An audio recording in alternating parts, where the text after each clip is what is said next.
What's going on YouTube? This is Clay with Clay's AC and Auto Repair and Clay Motion here in Grand Rapids, Michigan, and you're watching the Clay Way. If this video is helpful, please consider subscribing, clicking the notifications, sharing my videos, and give me them sweet old thumbs up. If you've got a question for me, you can hit me up on Clay's AC and Auto Repair on Facebook Messenger. I certainly try to answer them for all of my subscribers when I can. Watch the end of this video because I'm going to give you some useful information if this trick I show you doesn't work. So closer towards the end there. Remember, if anyone else can do it, I promise you, you can do it too. So right behind me, right here, is a 2006 Chevy Equinox, Pontiac Torrent, Saturn View. They're all about the same, and if you own an Impala, say from 1998, Chevy Malibu from 1998 and on, or anything that's prior to 2011, let's say, maybe 2010, they started doing like the keys that are laser cut.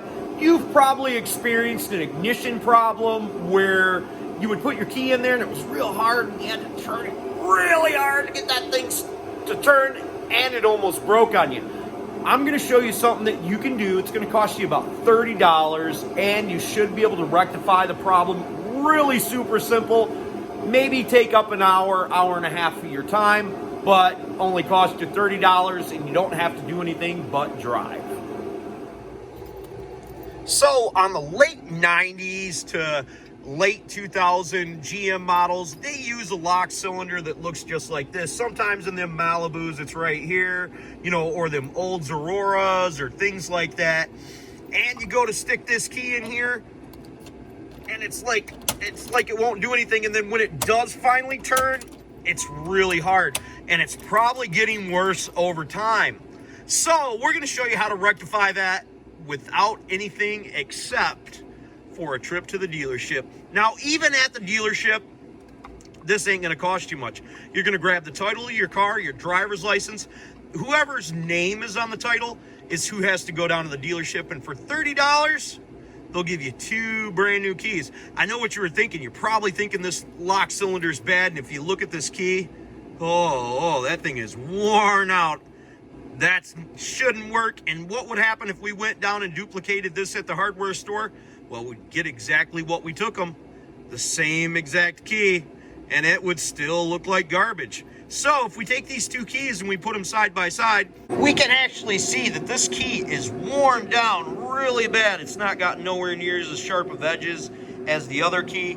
This key is cut from the VIN, and that's part of the reason it cost you $30. At the dealership, these keys are about $7 a piece. That's the unprogrammed type.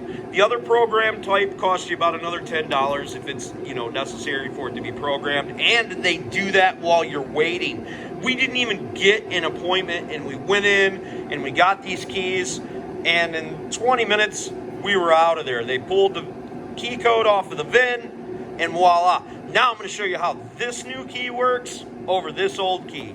Now, just so you guys, I know you can't feel it the same way I can here, but if you stick this key in there, I'm going to stick it in there, and just barely put it in there, and it turns.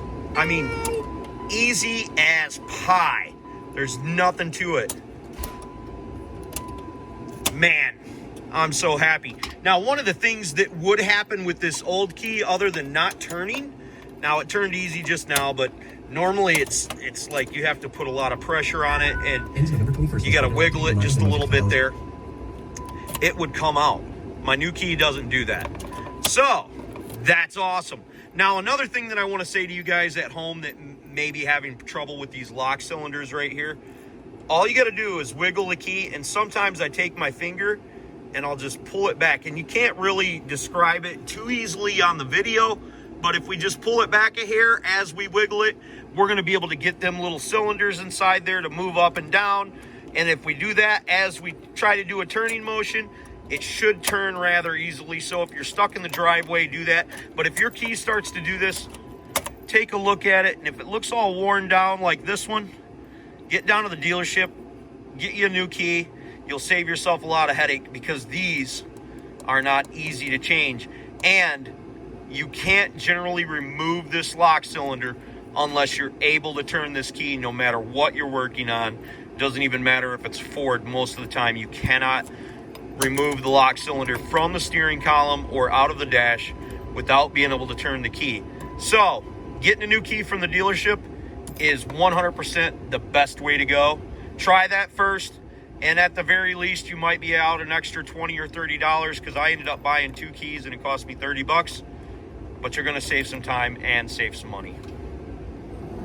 Well, I hope that helped you guys out and saved you a couple dollars, and you're able to get your car fixed and get on down the road. I want you guys to know that I greatly appreciate you. Remember, if anyone else can do it, you can do it too. Don't be the next to them. Be the first to you. God bless, and have the best of days.